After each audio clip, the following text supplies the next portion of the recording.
Bueno, Juan José, bienvenido. Estamos en abril 20, 2018 en Ciudad de México. ¿Nos querés contar un poco sobre tus actividades relacionadas con el mundo del arte electrónico? Eh, Mira, yo pues, lo que hago es trabajo en el mundo electrónico, pero nunca lo hago como con redundancia.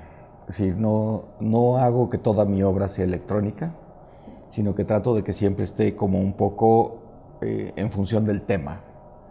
Entonces, yo empiezo trabajando un proyecto que se llama Música de Cámara en 1984, en la cual empezamos trabajando sonidos de cámaras, partituras fotográficas, donde en ese momento todavía no es electrónico, pero utilizábamos principios de sintetizador, pedales electrónicos para el arpa, eh, manejábamos la cinta, la edición.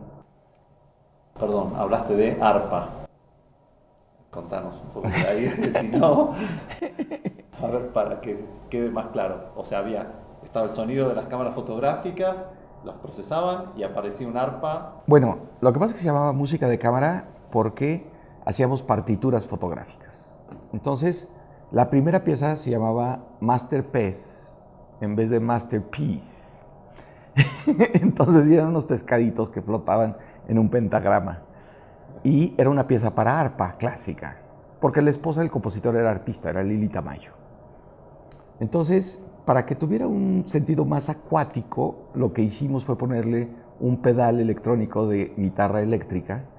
Entonces la arpista veía las transparencias, como las fotografías no tenían ni clave de fa ni clave de sol, exploraba las posibilidades de lo que pudiera hacer eso musicalmente. Y a la hora del pedal, pues aquello se volvía acuático de alguna manera. Entonces, en 1984 se estrena Masterpiece con Lili Tamayo y es cuando nace el grupo Música de Cámara y empezamos a hacer esbozos de algo que pudiera ser electrónico, pero nosotros no sabíamos que estábamos haciendo arte electrónico. Llamémoslo arte, no sé si el término a veces se usa, a veces no, depende, experimental. Es experimental porque es un balbuceo. Y yo creo que cuando tú estás experimentando, lo que uno hace es balbucear.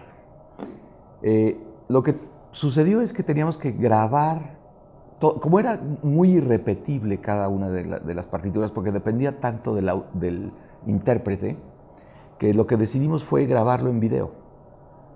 Y hay un momento donde se me confunde con videoartista.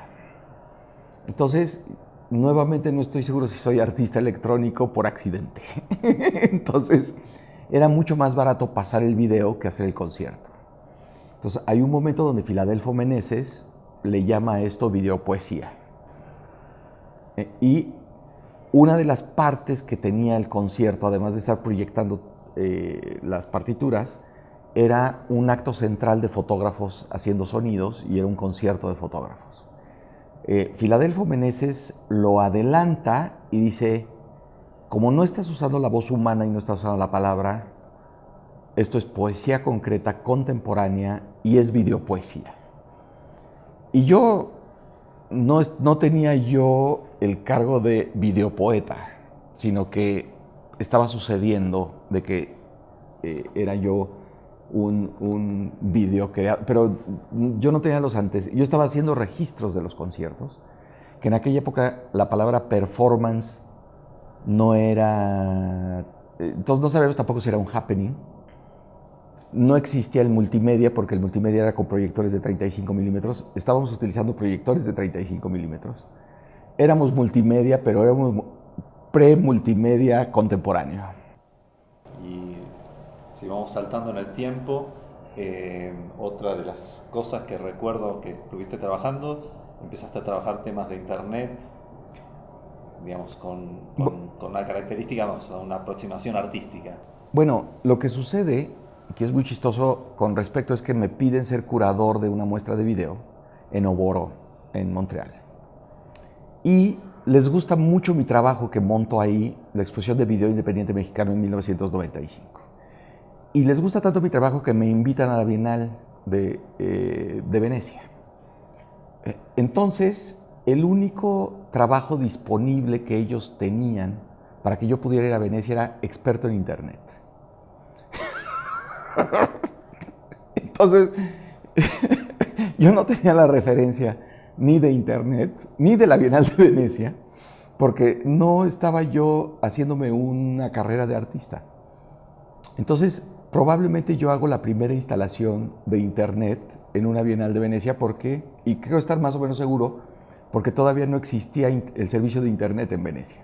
Entonces me tuve que conectar por larga distancia a Mestre por CompuServe para entrar a sitios de Internet y crear esa instalación dentro de una exposición que se llamaba Transcultura, curada por Fumio Nanjo, y que era una como pieza colectiva que se llamaba The World Tea Party. Entonces, mi comienzo en Internet es un tropiezo completo, pero salgo en un noticiero, ECO de México, como experto de Internet, y me contratan en el IFE para las elecciones de México. Entonces, 1996. ¿Pero en qué institución dijiste? En el Instituto Federal Electoral.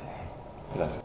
Entonces, resulta que yo casi de manera inmediata soy un experto de Internet y estoy trabajando en las primeras elecciones democráticas de México, donde por primera vez gana la oposición. Entonces, es muy interesante que de repente de un proyecto artístico estoy metido en un proceso social y en ese momento el Carrillo Gil necesitaba comprar computadoras. Entonces me piden que genere el Museo Carrillo Gil, me pide que genere un proyecto de Internet porque necesitan comprar computadoras para la administración.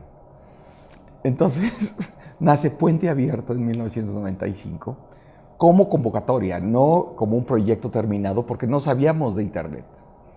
Resulta que hay tal emoción de este proyecto que inmediatamente se hace una curaduría para el Mes Cultural Europeo en Chipre.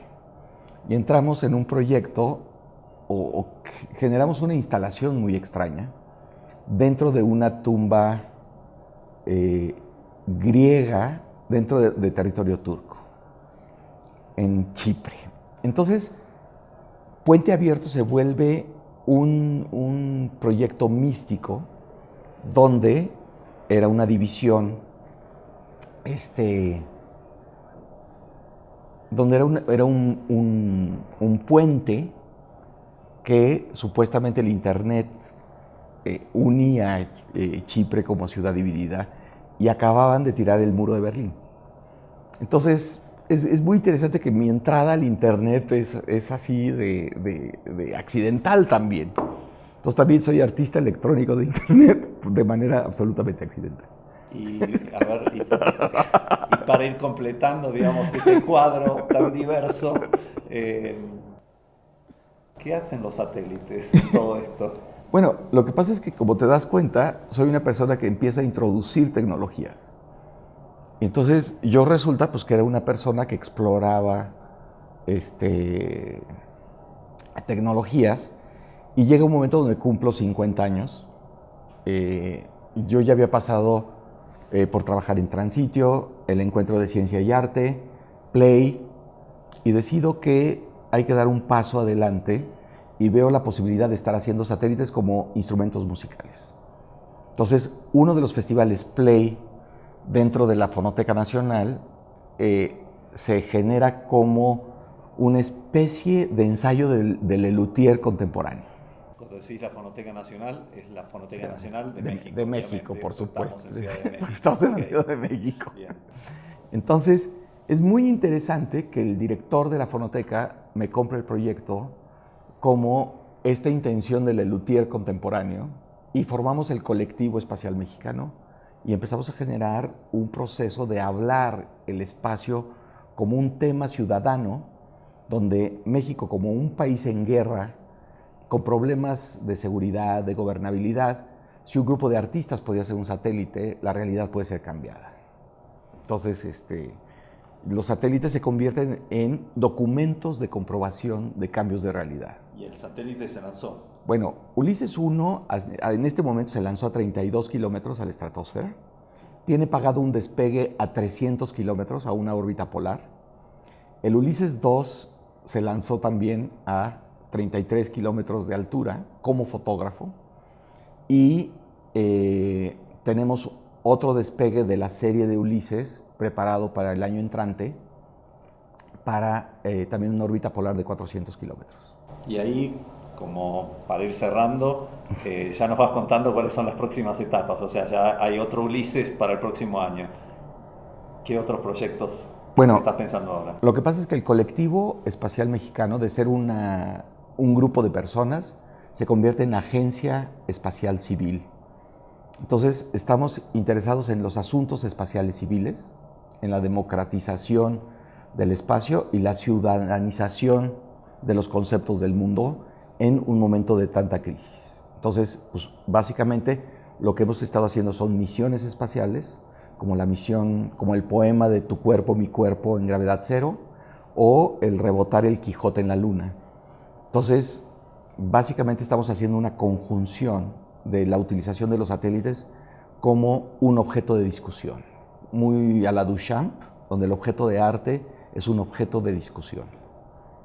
Excelente, Juan José, muchas gracias y espero que sigan los proyectos tan interesantes y diversos como los que has hecho hasta ahora. Muchas gracias por la invitación.